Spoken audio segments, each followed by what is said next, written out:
Well, my name's Craig. I started my whole journey with Craig's Cabin during lockdown to help with depression. Craig's Cabin is just an assortment of videos of different interests I have that I thought might help somebody else in the same situation I was in, and maybe teach somebody a new skill. I was a fully qualified chef and bartender and waiter. I worked for a place in local town. My partner's disabled. I ended up having to stop what I was doing and become a full-time carer. People think that unpaid carers are scroungers. They're just benefit scroungers. But what we do every day, we've got to make sure all the medication is there. It's the right medication. It's taken at the right time. You've got to do the housework, which is cooking, cleaning, washing, making sure the person washes and helping them wash if they can't do it for themselves. You've got to make sure all the mobility aids are in the house and they're clean and sterilised every day. You've got to make sure that the appointments are being kept, not just for doctors and hospital, but for like if you've got a mental disability, you've got to go to the psychiatrist and you've got to attend that with the person as well. So your life has got to be all on that person. It is 24/7. As if the person has something go wrong in the middle of the night, you've got to be there. And then if you've got kids, you've got to be an entertainer, a chef, a taxi driver, all of that on top, as well as your caring role, and it leaves you with hardly any time to yourself. It's a full-time job. You can't really do much else. I feel low a lot of the time.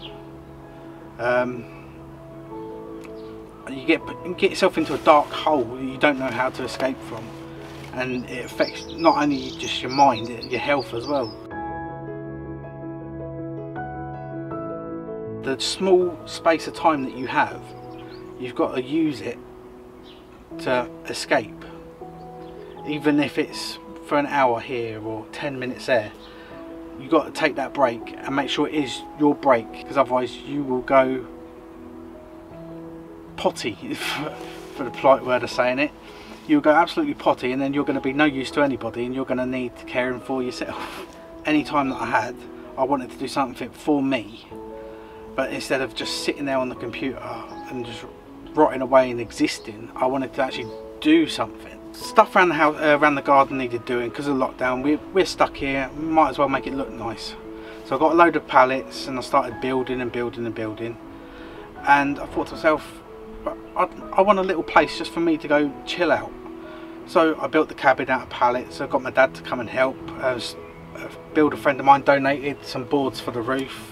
I was quite astonished at myself that I could actually do something like that. And I even made a wildlife wall, me and the kids, when we found new birds, bugs, foxes, badgers. When we've seen all of that stuff, we've written it all up on the wall of the cabin. And then I wanted to do more stuff down the woods with the kids. So I started researching bushcraft. I had to teach myself through books that I got, and YouTube videos, Facebook groups. I taught myself all this woodcraft, wood carving, wine making, foraging for stuff, and I thought I quite enjoy this. These woods we started coming to with dog walks with my parents. It's quite nice just to walk around and listen to the birds and talk to people with their dogs. This is the Craig's Cabin thing, just getting out there and doing something outside. That's a big thing, especially on my merch page. I've got t-shirts that say Craig's Cabin, get outside. Go outside, get out there, do something. Don't be stuck indoors. Look for places local to you that you can get to. Any outdoor space. It doesn't have to be a woodland like this. It was the kids' idea saying do a YouTube channel, and I thought, well, I just built the cabin for me, so why not call it Craig's Cabin? All of a sudden I was up to 200-300 subscribers. Oh, okay, people like watching it. I thought, well, it's got a name, so it might as well have a logo, so I just knocked up something quick. And to be honest, it wasn't that good, but it did the job. And then it's built up, and now I've got Instagram and Facebook and all these other ones I've never even started. I did my first ever live stream a while ago. I was nervous, same as I'm nervous about doing this, but if you push through it and you face it, at the end of it you don't feel scared anymore. I felt a lot better being out instead of being stuck in, even if it was just in the garden for the first 6 to 8 months, because we were fully locked down. From the first couple of videos, up until what I've got at the moment, has developed so much. Not just the content, but like certain like logos and the features that I've added, and the fact that I'm not just on YouTube or just on Facebook. It's multi-platform now. I think the best advice I got about branding is it doesn't matter if your brand is particularly good, because that will come with time. It's the fact that you want to get your name out there so people can see it. I've got no technical skill with computers or anything else like that, and I don't have the money to throw lots of thousands of dollars or pounds at everything. Everything else I've learnt myself, and it's all been for free websites, royalty-free images where you don't have to pay the copyright, or royalty-free music off of the YouTube music library. They've got a whole list of free stuff there. So if you know where to look and you're not afraid to ask people for help, it's not a hard thing to do, and you don't have to be perfect your first time out. That will come with time. I'm learning, and as I'm building up, my stuff is getting better and better, and the branding is getting better and better. You don't have to be the smartest person in the room. You just got to be willing to teach yourself. Do something you love.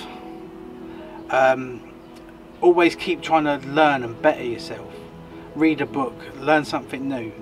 If you're not sure how to do something, ask. If there's nobody to ask, then go to Google and YouTube and find somebody that knows what they're talking about. Ask them. You can go for a walk. Why you go for a walk? Why not learn what sort of trees there are? Or if you go down to the beach, why not learn, I don't know, how many times you can skip a stone, or what stones work best, or about fishing. Or you can always learn something from just having time to yourself.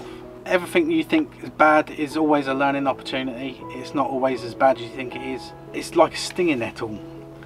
When you first get hold of it, it stings you. It's bad. You think of it as really bad, but then if you learn how to deal with it, it's not as bad as you think. Because with a stinging nettle, it's not just stingers. You can take the things off and make teas and soups and stuff like that.